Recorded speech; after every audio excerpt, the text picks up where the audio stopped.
Falou aí que é até bíblico, né? Que quem adultera, o opróbrio jamais sairá da sua casa. Isso fala de uma espécie de maldição geracional? Tu acredita nisso? Não, nada de maldição, essas coisas hereditárias, não. O que eu acredito é que é uma vergonha que fica lacrada, marcada no coração da pessoa que adultera. O cara fica conhecido pelo adultério que cometeu. É uma vergonha. Você prega tudo sobre Davi, mas você não esquece que ele matou um cara e tomou a mulher dele.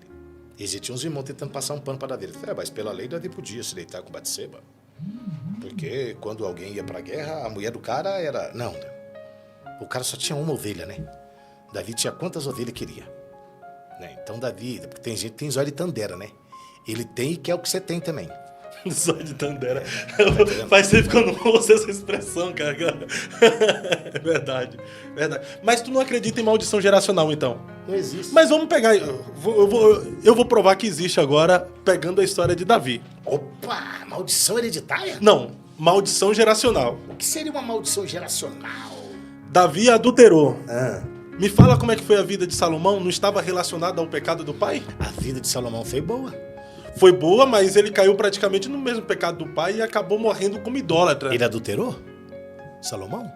Mostra o adultério dele na Bíblia. Rapaz, o cara tinha 1000 mulheres. Mostra se ele não adulterou... Mostra o adultério dele. Não. O pai dele tinha 9. Vem cá, mulheres. se hoje você é casado, tem uma mulher, se tu ficar com outra no adultério, não é? Mas eu tô vivendo hoje e Salomão vivendo ao mesmo tempo que eu? Mas o cara morreu em idolatria. Prova pra mim o adultério de Salomão. Não, eu não vou provar pra você o adultério de Salomão. Você sabe que você não vai provar? Mas contextualizando com a nossa vida hoje... Você sabe que você não vai provar? Ah. Porque não existe o adultério de Salomão. Você tá falando besteira. Escuta aqui. O que aconteceu na família de Davi foi consequência do pecado de Davi. Então, a filha é estuprada. Mas consequência não... A filha é estuprada. Não. Porque o que acontece? Quando um líder peca, todo mundo que está abaixo da liderança paga o preço pelo pecado do líder. Todos pagam. Ali é uma liderança. Davi era uma liderança. O fracasso de Davi expôs todo o fracasso da sua família que já era fracassada. Pega Davi. Assim que Davi assume o trono, a primeira coisa que Davi faz, qual que é? Primeira coisa, lá em 2 Samuel, capítulo 5, o cara é ungido, todo mundo, eles reconhecem Davi. Eles reconhecem Davi como alguém que fez muito pelo povo, sem ser o rei. Eles ungem Davi, reconhecem Davi, proclamam Davi como rei, e aí eles fazem uma outra coisa. Aí o que Davi fez? Davi pede para trazer Mical. Quem era Mical? A ex-mulher de Davi que já estava casada com outro. Então, Davi sempre fez o que muitos fazem hoje. Abuso de autoridade. Ele disse, não, ela já está casada, mas eu quero assim mesmo. Então o cara foi lá, buscou Mical. A Bíblia disse que o marido dela veio arrastando, chorando. O cara disse, vai-te embora, não vão te matar. E Davi trouxe Mical para a vida dele. Todas as vezes que você trouxer o seu passado, o seu presente, o seu passado não vai gerar nada.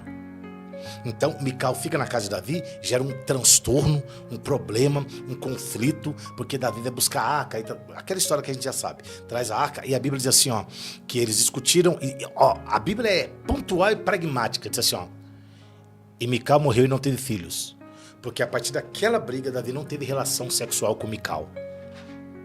Então, não era porque ela era estéril? Não. É porque o seu passado não gera nada no seu presente. Você não pode querer viver uma vida nova trazendo coisa velha. É o que Jesus ensinou. Não dá pra você pegar pano novo e remendar pano velho, pegar vinho novo e colocar em odre velho. Vira vinagre. Então você não pode trazer pra sua vida coisa que está no seu passado. Eu vou voltar nesse pastor, que eu não quero ficar falando o nome dele. Essa moça era o passado dele. Ele trouxe o passado pro presente dele. Cara, vai dar ruim. Vai dar ruim. O seu passado não tem nada a ver com você. O seu passado, as roupas que eu usei há 3, 4, 5 anos atrás, não servem, não me cabe hoje. Muitas coisas que eu falei de forma equivocada, por ignorância, por falta de conhecimento bíblico, eu não falo hoje. Porque tem coisa lá que não dá pra você trazer pra cá.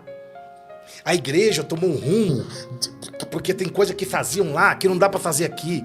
Tem coisa que era abominável lá, que antes era, por exemplo, televisão, coisa do diabo, do demônio, do inferno. Hoje já não é. Se você trouxer esse passado para esse presente, vai dar ruim. Vai dar ruim. Então, o que Davi sofre é a consequência de uma família sem estrutura. Olha o absurdo. Ele chora por Aminon que morre, mas ele não procura Tamar que foi estuprada. Por Aminon. Por Aminon. A igreja chora por pastores que caem, mas essa mesma igreja não chora pelas Tamares que foram estupradas, violentadas, abusadas.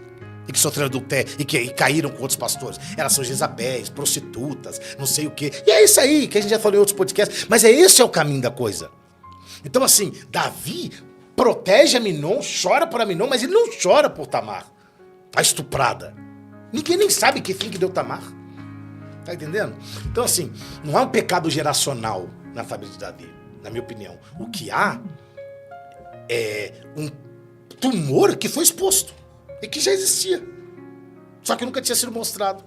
O pecado de Davi só foi consequência, só expôs o que já estava lá. Então você não correlaciona a vida de Salomão, que se perdeu em idolatria, e eu aqui tenho até muito temor em dizer que Salomão perdeu a salvação. Sim, porque... Que eu não posso dizer que ele perdeu a salvação, porque ele morreu em idolatria. Qual seria o exemplo que ele teve de Davi? Davi foi idólatra? Não. Então, ele se perdeu. E por que ele se perdeu? Mas Davi foi mulherengo. E por que ele se perdeu? O texto é assim, ó. E Salomão aparentou-se com a filha de Faraó.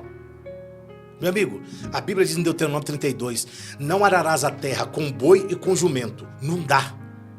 Então, a aliança que ele faz com o rei do Egito, isso é tão explícito que quando ele vai falar sobre Sulamita, ele fala, as éguas de Faraó te comparam à amada minha. Porque as éguas de Faraó eram os melhores cavalos que existiam naquela época, eram oriundos do Egito e eram tratados de maneira espetacular. Então assim, é a aliança que ele fez. Não tem a ver com pecado geracional, tem a ver com aliança. Veja o conselho que o pai dele deu para ele. Provérbios capítulo 4, quando eu era de tenra idade, na casa do meu pai disse, meu filho, vende tudo que você tem e adquire sabedoria, amarra no teu pescoço, anda com ela. Davi ensinou para ele o caminho da sabedoria. Davi ensinou para ele os traços. Tem vários provérbios que ele fala, quando eu era criança na casa do meu pai, e o meu pai me disse, veja o que Davi ensinou e o rumo que ele tomou. Você não pode ser responsável por você ensinar uma coisa e outra pessoa querer tomar outro rumo.